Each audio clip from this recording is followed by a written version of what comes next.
Garzeda stared at the sunbeams as they illuminated the cliffside. His eyes were watering, and not just from the sun's rays. When we were kids, we made a promise. Once I became a proper jeweler, I'd share my most treasured secret with her.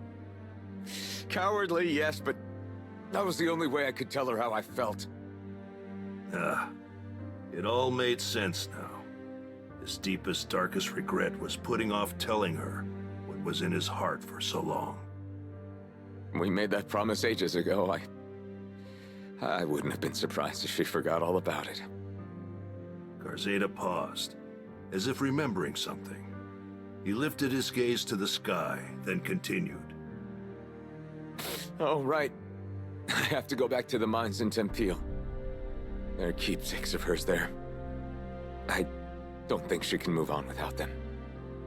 I could tell how important this was to him. But when the people fled Tempeal, a horde of monsters moved right on in. Actually, forget the fiends. Garzeda wasn't in shape to go anywhere right now. What do these keepsakes look like?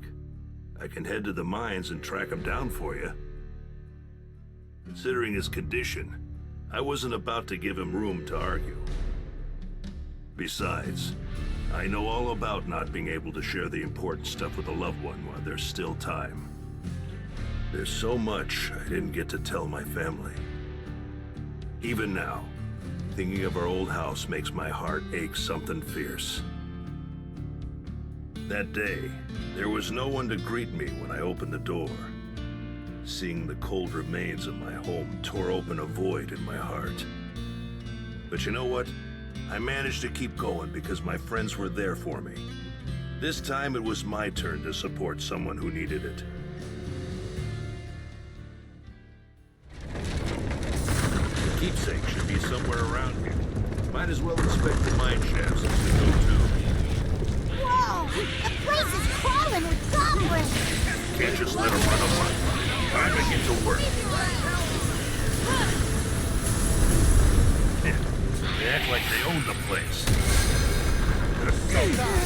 Sorry, we're gonna have to move. Bring in the picture!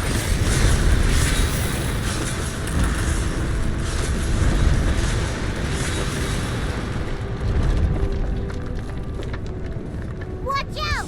That one's got a bone!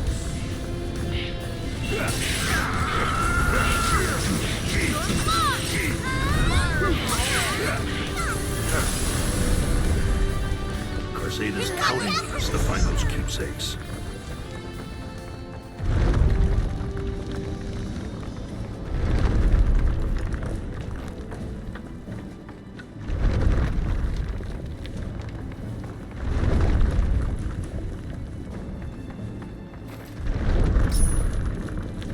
A watering can, a shovel.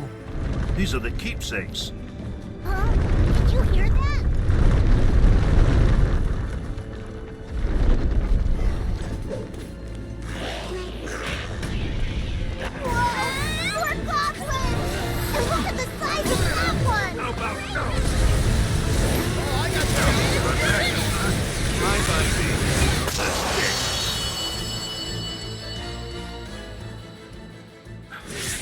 We got the big one. I think we can rest easy. Great! Let's head back to town. Yeesh, the place was crawling with goblins. Good thing we came instead of Garzeda.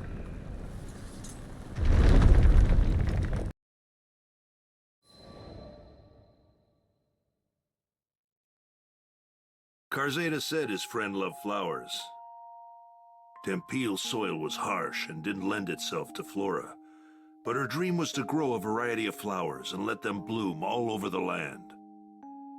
Knowing how much her dream meant to her, Garzeda wanted to bring her gardening tools back and place them in front of her grave. His hands were trembling when I passed them over. Thank you. Thank you so much. He was so choked with emotion that each word sounded pained, like thorns sticking in his throat. I kept my eyes on him. It felt like if I looked away for even a second, he'd fade into the great blue beyond. He was still grappling with his hurt. You wanted to say goodbye to her properly, right? Come on, I'll go with you. I slapped him on the shoulder, silently willing him to pull himself together. I appreciate that. Thank you. Carzeda hugged the tools tightly against his chest, his teeth biting down hard on his lip. It broke my heart, seeing someone so young deal with such overwhelming tragedy. The least I could do was help him see this through.